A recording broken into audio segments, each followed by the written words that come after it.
Bonjour, aujourd'hui je suis avec Alexis Blanchet et Ungen Nguyen et nous allons parler de cinéma et de jeux vidéo. Bienvenue dans Extra Life.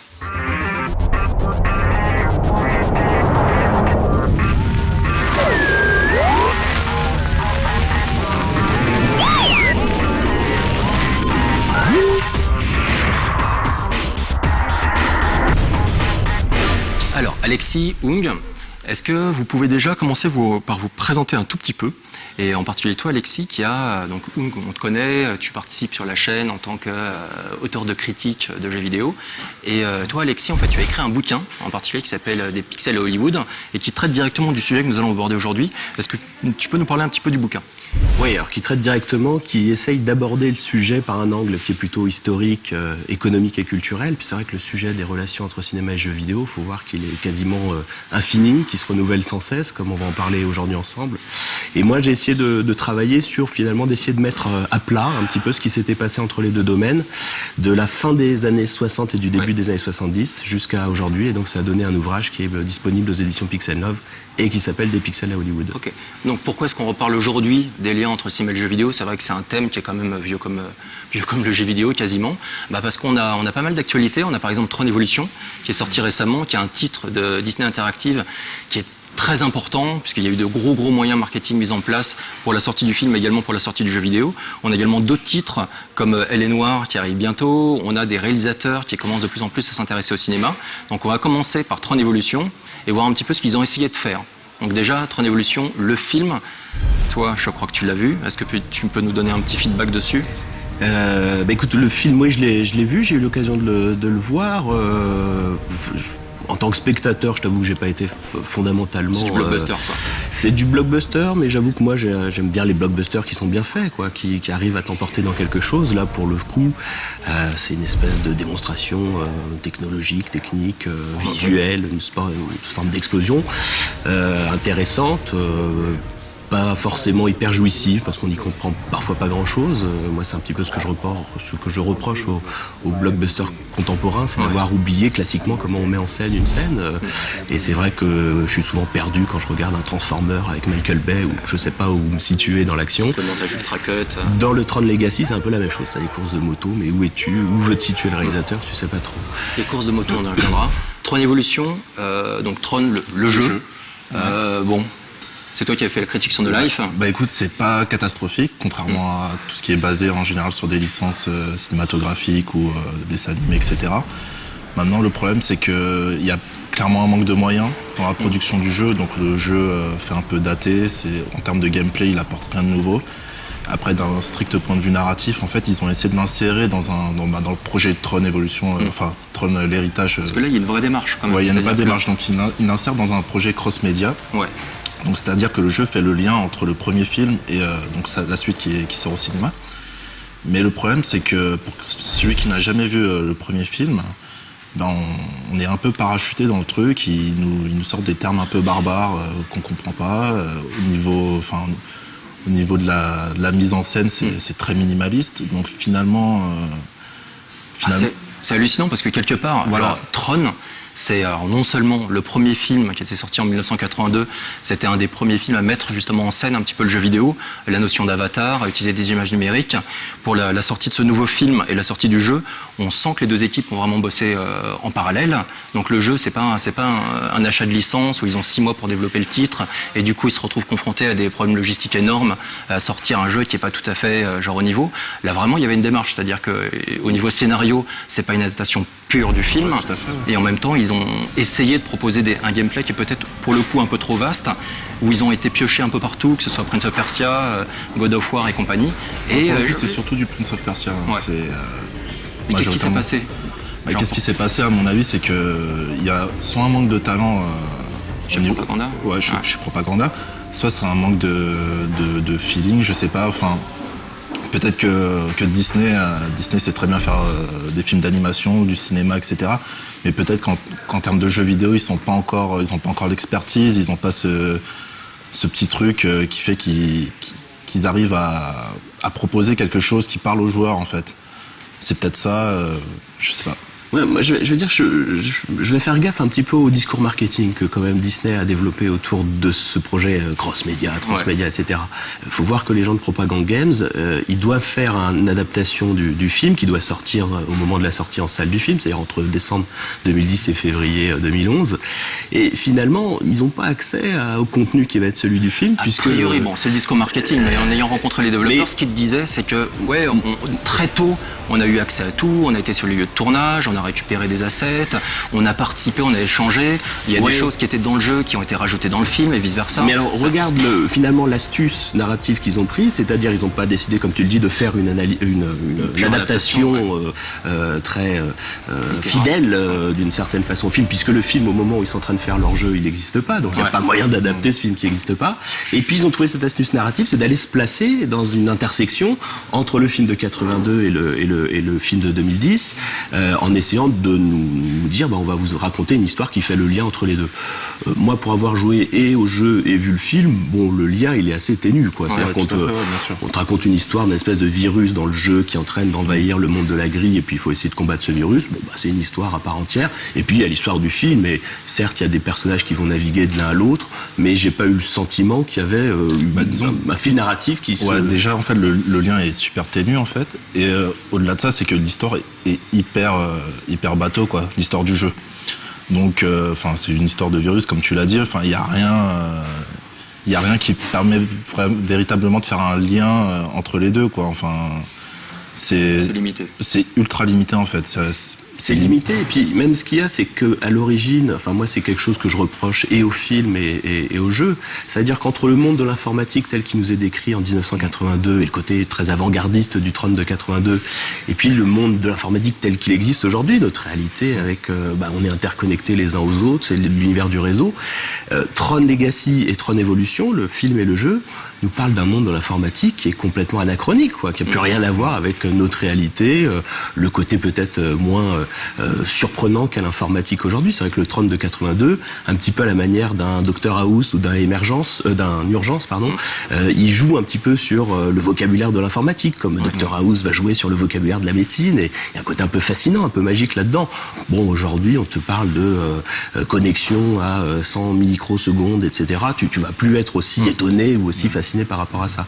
Donc moi, c'est presque le côté anachronique, moi, qui me semble le plus compliqué là-dedans, parce que je me dis qu'un joueur de 20 ans ou un spectateur de 20 ans, il va se dire, mais c'est une informatique complètement fictionnelle, quoi. Ça marche pas comme ça. Donc les studios qui s'intéressent au monde du jeu vidéo, ça remonte à déjà quelques temps. Disney Interactive, là, depuis quelques années, en fait, c'était vraiment lancé de façon très intense dans le jeu, en rachetant pas mal de studios, que ce soit Propaganda Games, que ce soit BlackRock Studio. Donc du coup, ils avaient sorti quelques titres intéressants. Ils avaient sorti Pure, qui était vraiment bon. Ils avaient sorti Split Second, qui était un jeu de course spectaculaire, très inspiré par le cinéma d'action, mais qui marchait pas spécialement bien. Et ils étaient censés sortir Pirates des Caraïbes, qui était annulé. Et au final, là, ces derniers mois, ces dernières semaines, ils se retirent petit à petit du jeu vidéo pour finalement, a priori, se reconcentrer sur tout ce qui est jeux internet, mobile, plateforme d'échange, etc. Donc, ils arrivent en force et ils se retirent quasiment aussi vite. Qu'est-ce qui se passe ? Moi, je vais te parler du point de vue de l'historien, quoi. C'est-à-dire qu'ils ne font que répéter ce qui s'est passé depuis 30 ans ou 35 ans d'histoire commune du secteur du jeu vidéo et du secteur du cinéma. 76, Warner Communication Incorporated rachète Atari, et Atari représente 30% du chiffre global du conglomérat au début des années 80. Et puis en 84, c'est la chute du jeu vidéo, et on revend tout Warner d'un coup, en deux lots, entre 84 et 86. Si tu veux, cette industrie du jeu vidéo, elle est toujours cette industrie du cinéma, elle est toujours fascinée par l'industrie du jeu vidéo. Elle se dit toujours, tiens, il y a quelque chose à faire avec. Et puis, en même temps, elle se rend compte qu'elle manque d'expertise, qu'elle manque de capacité à pouvoir bien maîtriser le domaine. Des studios de développement. Les gens de Propaganda Games, c'est des gens du jeu vidéo. Alors, sur le cas de Disney, j'ai l'impression que c'est plus une réorientation que, pour le coup, un retrait définitif et ferme du jeu vidéo, puisque vraisemblablement, ça va plutôt être le social gaming qui va les intéresser. Ça va être plutôt d'essayer de voir ces interactions qu'on peut faire entre réseaux sociaux, jeux multijoueurs, etc. Maintenant, c'est vrai que peut-être qu'au niveau du retail, du jeu qui se vend en boîte, et puis du blockbuster et des investissements que ça demande, peut-être que là, ils se rendent bien compte qu'il y a des studios qui sont beaucoup plus forts qu'eux et qui ne seront pas à même de lutter sur ce terrain-là. Donc on a alors déjà la démarche des gros studios, et ensuite on a, le jeu vidéo a toujours attiré des créatifs venus d'un peu partout, et en particulier du cinéma, que ce soit pour la musique, le scénario. Donc le scénario par exemple, on a Homefront avec John Milius qui va nous écrire un truc bien manichéen sur l'affrontement entre les États-Unis et la Corée du Nord. Et on a un nouveau phénomène un petit peu qui arrive avec des réalisateurs. Donc on a eu Spielberg il y a quelques années qui avait sorti Boom Blocks sur Wii. Un gros projet ambitieux qui a été annulé par EA. Il n'y a pas eu d'annonce officielle, mais bon... C'est mal parti, ouais. Enfin, il y a eu une annonce d'un développeur, il me semble, il y a quelques mois, qui disait que clairement le projet avait été mis de côté. Voilà. Et donc du coup, les réalisateurs s'intéressent, les réalisateurs de films. Donc on a par exemple Guillermo del Toro, qui a signé avec THQ sur un gros projet qui est prévu pour 2013 qui s'appelle Insane. Donc il y a un studio de développement qui a été créé à Montréal, avec Patrice Desilets qui est le créateur de Prince of Persia Sands of Time et aussi de l'IP Assassin's Creed, et qui a pris en charge ce studio. Et donc Guillermo va bosser sur les jeux Insane, 3 jeux a priori, très ambitieux, avec un petit peu inspiré par Lovecraft. Et derrière, il a gardé les droits pour faire le film. On a aussi quelqu'un comme Louis Leterrier, qui a participé à la promo de Dead Space 2, qui a été visiter les studios de développement, qui a échangé un petit peu avec les gens là-bas, et qui clairement serait très intéressé pour faire un jeu. Est-ce que vous pensez que ça peut changer un petit peu la donne, faire évoluer encore un peu plus les choses, ou est-ce que c'est encore un coup d'épée dans l'eau ? Là aussi, moi, j'y vois finalement un peu un éternel retour du même. C'est-à-dire que finalement, Spielberg, ça remonte déjà à quelques années, au moins 5-6 ans. Et puis, on avait déjà Spielberg avait été déjà approché par le domaine du jeu vidéo dans les années 90. Milius, qui écrit pour Homefront, avait mis en scène les cinématiques d'un des épisodes de Medal of Honor, qui devait être celui qui se passait sur le front japonais, il me semble, Rising Sun. Et puis, dans les années 90, tu vas trouver toute une série de collaborations avec des réalisateurs, parfois avec des producteurs, des scénaristes, des gens qui ont une certaine expertise sur l'écriture. Là aussi, il y a un peu des allées et venues. Par contre, là où il me semble qu'il y a peut-être une spécificité intéressante, c'est qu'il y a un effet générationnel. C'est-à-dire que maintenant, avec Le Terrier, par exemple, tu as des réalisateurs qui ont la trentaine, qui sont des gens qui sont nés dans une culture de l'image. Il le dit lui-même, né avec un paddle dans les mains. Qui est composé du cinéma, qui est composé de la télévision et qui est composé du jeu vidéo. Et ça fait partie de leur formation artistique et de leur goût visuel. Donc ça va être intéressant de voir comment cette génération-là, qui émerge maintenant, qui arrive aux commandes des productions importantes, des blockbusters, parce que c'est plutôt dans ce domaine-là qu'on va les voir arriver. Quoique, on avait vu ce réalisateur, son nom va m'échapper, mais une Palme d'Or avec Charlotte Gainsbourg qui était annoncée en jeu vidéo il y a quelques temps de ça. Les téléspectateurs retrouveront, mais le nom m'échappe alors que je le connais parfaitement, Lars von Trier.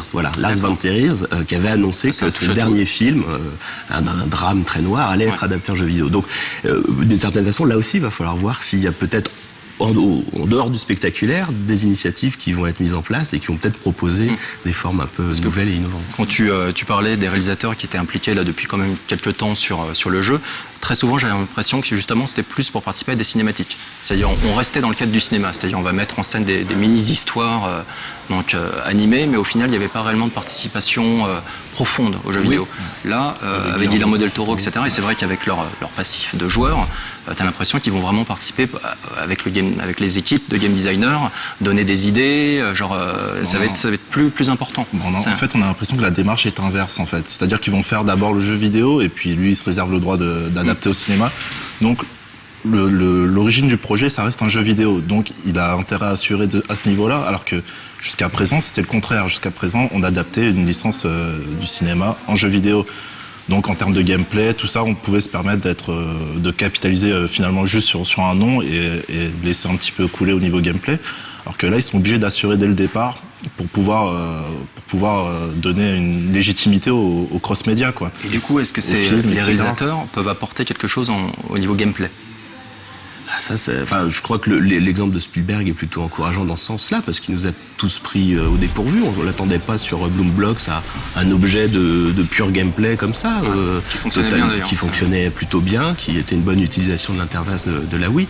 Finalement, c'est vrai que ces réalisateurs, moi j'ai l'impression qu'il faudrait, dans leur démarche, je les vois finalement assez cousins de ce que certains acteurs ont fait dans leur carrière. Vin Diesel par exemple, sur l'achat de studio et d'être acteur de Wheelman par exemple, d'être modélisé en 3D pour être un avatar. Bruce Willis dans les années 90, qui avait donné ses traits à des personnages de jeux vidéo.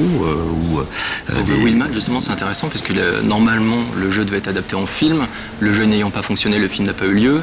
Donc il y a toujours cette phase-là, c'est-à-dire s'il participe à un jeu vidéo, si le jeu vidéo doit être le point de départ de quelque chose qui ensuite ira sur grand écran, il faut que ça marche. Il faut que ça marche. C'est le premier truc. Et donc, du coup, il faut se démarquer en termes de gameplay. Là, Wheelman, c'était très inspiré par Driver, avec une petite notion combat-combo, etc. Et au final, ça marchait pas très très bien. Ça n'a pas rencontré son public en tout cas. Mais finalement, cette stratégie-là, elle est intéressante aussi parce que c'est des acteurs qui essayent de se construire une image assez dans le vent, dans le coup, d'une certaine manière, en passant par ce média jeu vidéo. Donc il va falloir voir si ces réalisateurs, qu'est-ce qu'ils ont à proposer en termes de jouabilité, en termes d'innovation aussi, et comment aussi ils se construisent une image de réalisateur transmédia, multimédia, avec cette manière-là. En termes d'image, justement, il y a un projet là qui, je pense, nous intéresse tous. Genre, c'est Elle est Noire, qui va arriver bientôt, et qui utilise le système de capture faciale de manière assez poussée. Donc, et du coup, contrairement, par exemple, à un Heavy Rain, qui avait des limites au niveau du gameplay, puisque c'était très axé sur le QTE, et donc du coup tout était déjà un petit peu imposé aux joueurs. Là pour Elle est Noire, on a l'impression, donc la volonté en tout cas des développeurs, c'est de faire en sorte que le réalisme des animations faciales des acteurs réels, soit complètement reproduite avec fidélité dans le jeu vidéo. Et ça, c'est un élément de gameplay à part entière, c'est-à-dire qu'on aura la possibilité de mener une enquête et d'interroger en fait des gens, et de voir en fonction de leur réaction s'ils mentent ou pas. Et donc avec 3 stimuli, genre il ment, il dit la vérité, ou j'ai un doute, et tu pourras réagir et influer sur le déroulement de la conversation et peut-être justement lui faire cracher la vérité, etc.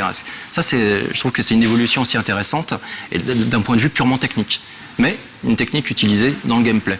Oui. Ça demande beaucoup d'argent, ça. Est-ce que c'est quelque chose qui va pouvoir continuer ? En tout cas, il semble qu'il y a un moment là de l'industrie qui réfléchit à la manière de réinvestir de l'acteur dans le jeu vidéo, quoi. Quelque chose qui avait déjà eu lieu dans les années 90 avec les full motion vidéo et ces séquences vidéo qu'on asserrait. Maintenant l'idée, c'est vraiment d'avoir de l'acting avec de l'avatar. Moi, ce qui m'intéresse sur le cas de Elle est Noire, c'est le trajet que fait Rockstar depuis une quinzaine d'années maintenant, et de revisiter régulièrement, avec beaucoup de réussite, des univers et des genres cinématographiques très reconnaissables. Que ce soit le film de gangster, le western l'année dernière avec Red Dead Redemption, le film noir pour le coup, entre le cinéma et la littérature noire aussi, parce qu'il y a du Elroy derrière, il y a quelque chose peut-être de plus marqué du côté de la littérature là.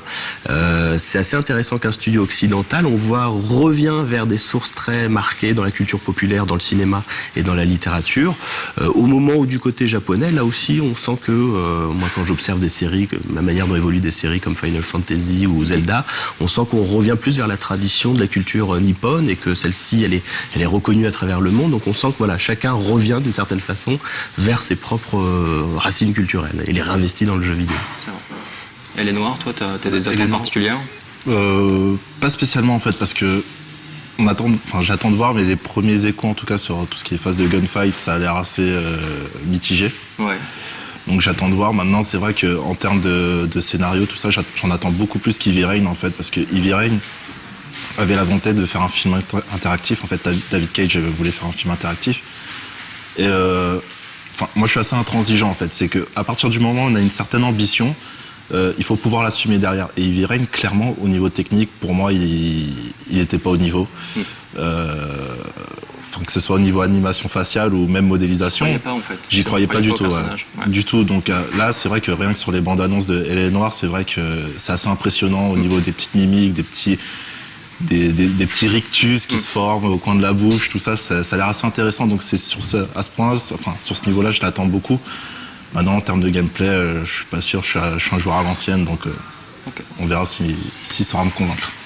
Merci beaucoup. Pour résumer en gros, donc on va dire que il y a la relation entre le cinéma et le jeu vidéo ne cesse d'évoluer, donc il y a encore de nouvelles tentatives là aujourd'hui, donc avec les réalisateurs qui arrivent un petit peu et qui vont essayer d'apporter leurs pattes, leur univers, donc on verra ce que ça donne. On a également tout ce qui est les innovations techniques du cinéma arrivent également dans le jeu et pourraient servir de nouveaux gameplay, donc il y a quand même genre des tas de pistes encore à explorer, donc on espère que ça donnera quelque chose de solide et pas seulement en fait une sorte d'épiphénomène qui au final disparaît aussi vite ou parfois se conclut sur un gros échec. Donc en tout cas, très intéressant, on a pas mal de titres qu'on attend et pas mal encore de mariages improbables mais potentiellement capables de donner des enfants intéressants. Voilà, merci à vous de nous avoir suivis. On se retrouve dans une semaine pour un nouvel Extra Life et qui sera cette fois-ci consacré au Pokémon.